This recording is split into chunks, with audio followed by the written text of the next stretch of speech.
One of my husband's favorite things to eat, Yorkshire pudding. Very easy to prepare.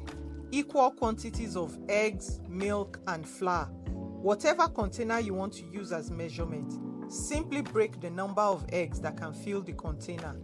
Use the same container to measure the milk and flour, equal measurements. Add whatever spices you want, just small quantity. We don't want it overwhelmed.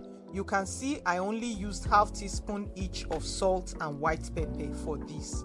You can also choose to leave it plain and don't use any spice at all, especially if you want to eat it with something sweet like fruits, homemade jam, fruit syrup, etc.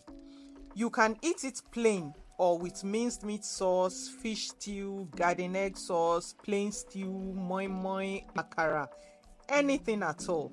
It's very versatile.